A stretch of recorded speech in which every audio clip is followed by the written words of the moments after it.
Hi, I'm Donnie Quinn and welcome to another episode of First Impressions.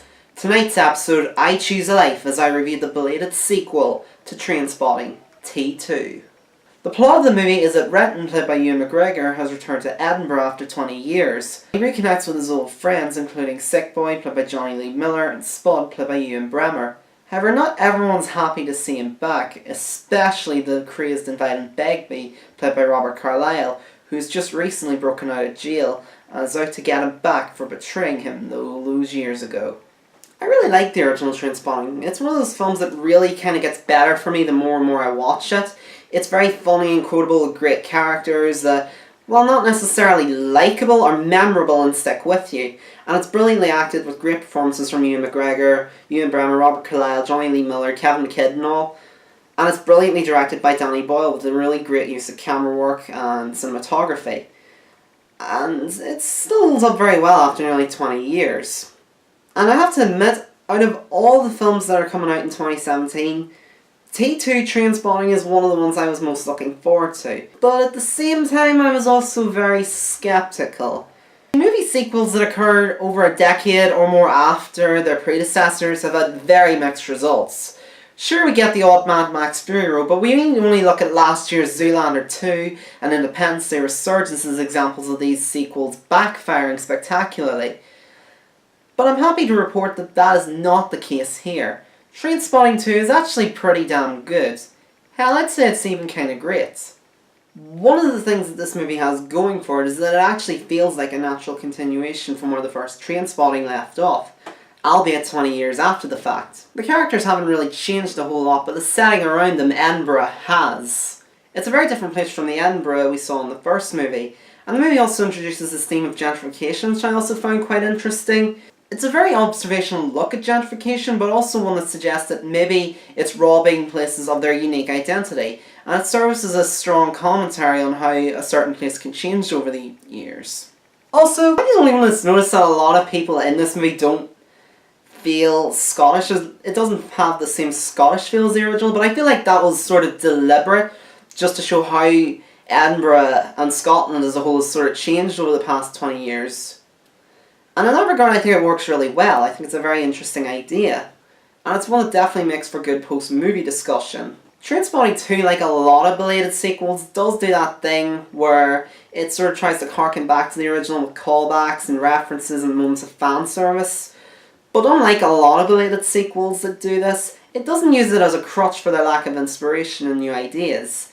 It's a much slower and more melancholic film than the first movie, but that's not to say there aren't laughs or jokes. There's definitely a lot of funny moments, the standard probably being an entire segment where Renton and Sick Boy end up in an Orange Order gathering and are forced to sing before they can leave. The movie on a technical level also looks really good too. It still has like a very surreal quality to it. It's brilliantly shot, like with a really good use of like unconventional angles and shot compositions, and the cinematography is also really good too. It's a really good looking movie.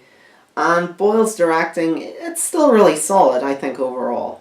And another touch I quite liked is the way they actually incorporated some of the songs from the original film into the musical score. Like, they'll incorporate Perfect Day into a certain part of the film. They might incorporate the Born Slippy into the musical score. They'll also incorporate the Dark and Long song that plays during Renton's nightmare scene from the original into the score as well at certain points. And little touches like that. I like the way they do that. It's sort of like that feeling of nostalgia, but also tinged with a lot of melancholy. And I know I say the word melancholy quite a bit, but I feel like that is a big part of the movie. It is a very important thing about the movie. It has a very melancholy feel. It also helps that the cast are, once again, terrific.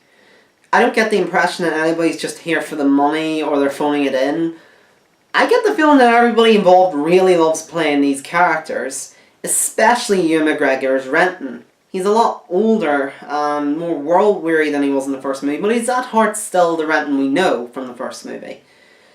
And he's somebody who's just trying to enjoy life, but he doesn't really want to conform to society's standards because he feels that they're not really a true way to happiness. And he's tried to do that since the first movie, it seems, and it hasn't really worked out for him. And it also helps that he gets one of the movie's best moments, a brilliant monologue that I feel almost rivals the choose life monologue he gets in the first movie, I think it's almost as good as that. It's a great speech that I think really targets the sort of vanity and greed of our modern sort of era culture and social media and all that. It's a very sharp and biting attack on that sort of culture. And it's a great scene. It's so rent and it feels very much like something he would say. And I think it will go down as one of the film's best moments. Johnny Lee Miller once again is really good as Sick Boy. And it helps that he and Ewan McGregor really have good chemistry together. I mean, you get this feeling, genuine feeling that they really do care for each other despite the bad blood that exists between them from the first movie. It's actually kind of heartwarming when you think about it, if you squint your eyes a bit. But hands down, easily the best actor in this movie, I think, is Robert Carlyle, once again returning to the role of Begbie. He's just as crazy, violent and psychotic as he was in the first movie, and I love him for it. He's easily one of the best characters in these movies. But we also see a more human side to the character this time, as shown in the scenes between him and his family. After he breaks out of prison, he tries to reconnect with his family. However, there's a great gap between them, especially him and his son, who's working to become a hotel assistant. And there's this great gap between him and his son, who doesn't want to follow in his father's footsteps. And those scenes do help to show a fair bit of depth to the character of Begbie, I think. They actually do show a lot more personality to the character, even though he is a fucking psychopath. He does have a soft side to him, and it doesn't feel sappy or forced or anything, which is great. But if there's anyone out of the cast that really surprises, I think it's probably Ewan Bremner as Spud. And it's very much like a lot of the other characters in the movie. He's very much the same Spud we know from the original. You know, very dopey, very innocent, childlike. He just unfortunately happens to hang around with bad company. And although Renton did leave him some money from the end of the first movie, it hasn't worked out too well for him, unfortunately. But the reason why he surprises me so much is because he's actually really funny in this movie. Like, he was quite funny in the first movie. I liked him quite a bit in the first movie. But Ewan Bremner just shows some really good comedic timing in this. Like, his facial expressions and mannerisms really are quite funny a lot of the time.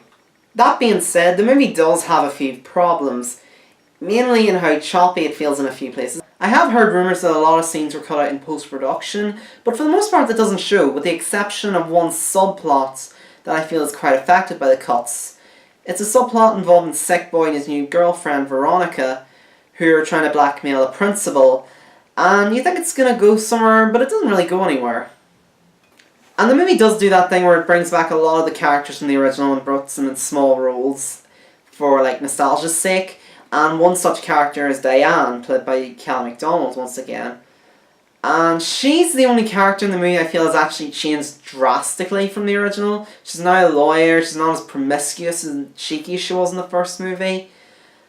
And she's barely even in the film. There's not really much connection between her and Renton, which is a bit of a shame. I would have liked to have maybe seen a few scenes between them, see what they're doing, how they're interacting after so many years.